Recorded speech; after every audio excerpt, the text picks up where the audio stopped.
Assalamualaikum warahmatullahi wabarakatuh.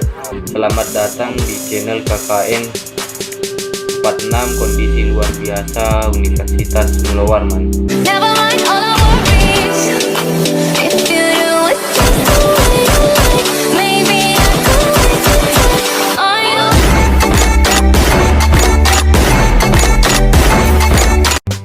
Perkenalkan, saya Amril Ashar dari Fakultas Perikanan dan Ilmu Kelautan angkatan 2017. Mungkin di sini saya akan membahas terkait dari dampak COVID-19 di bidang perikanan Indonesia. Mungkin langsung saja. Indonesia sebagai negara kepulauan terbesar di dunia, tentunya laut memiliki peran sentral dan tak terbantahkan. Dengan area perairan yang hampir 4 kali lebih besar dari luas daratannya, sektor kelautan dan perikanan memainkan peran penting dengan kontribusinya terhadap ketahanan pangan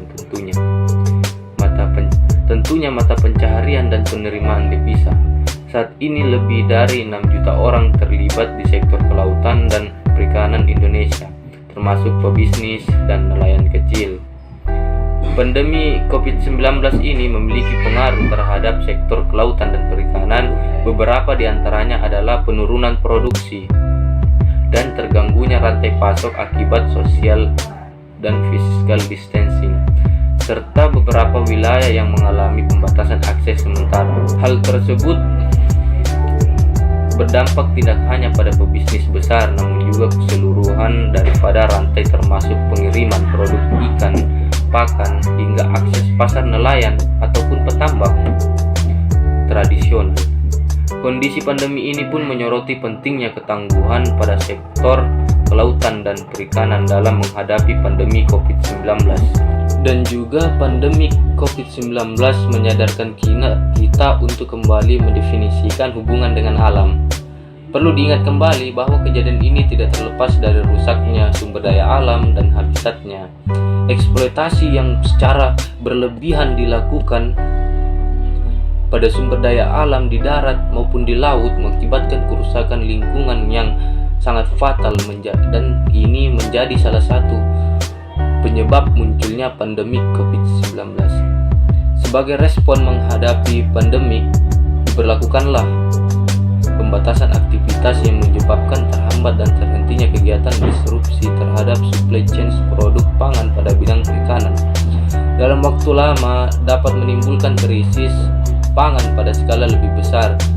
Pada sektor perikanan, disrupsi terhadap aktivitas manusia dalam masa pandemik banyak membawa kerugian secara ekonomi terhadap beberapa sektor seperti pariwisata, terus perikanan, jasa kelautan, serta sektor lainnya.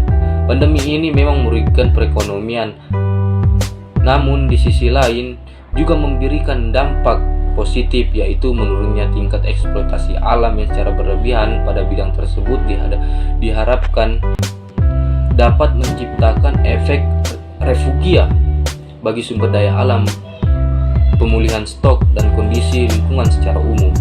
Intervensi jangka pendek pun juga dilakukan demi kerugian secara mendalam.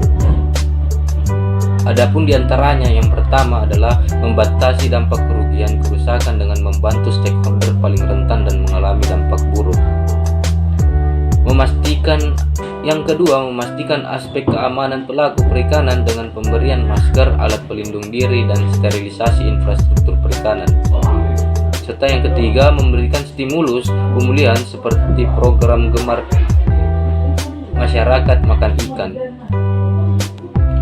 Dalam intervensi, hal-hal yang sudah dan diharapkan untuk dilakukan adalah meningkat daya tahan supply chain serta membuat supply chain baru, meningkatkan akses kelancaran logistik, membuat skema baru ketenagakerjaan terhadap pekerja sektor perikanan, serta memperbaiki praktek penangkapan ikan.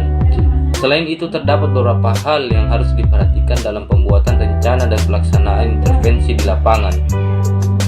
Di antaranya komprehensif dan terintegrasi, efektif, rasional, dan tercepat. Pendekatan kebijakan yang diharapkan adalah inklusif, partisipatif, dengan melibatkan banyak pihak yang berkepentingan. tidak mudah disalahgunakan dan transparan, serta terbatas hanya untuk kalangan dan masa tertentu pada jenis intervensi yang berkaitan dengan stimulus keuangan baik langsung maupun tidak langsung. Dan ini pun perlu adanya perbaikan kesetaraan dalam aspek ketenagakerjaan sehingga tercipta ketahanan ketenagakerjaan dalam bidang kelautan, diversifikasi rantai pasokan dan bisnis seksual ke arah yang lebih inovatif sehingga tercipta ketahanan dan supply chain produk-produk kelautan. Mungkin ini yang bisa saya sampaikan untuk kali ini. Semoga bisa bermanfaat buat kawan-kawan di luar sana informasi yang telah saya sampaikan. Mungkin kurang lebih mohon dimaafkan. Wabillahi taufiq wal hidayah. Assalamualaikum warahmatullahi wabarakatuh.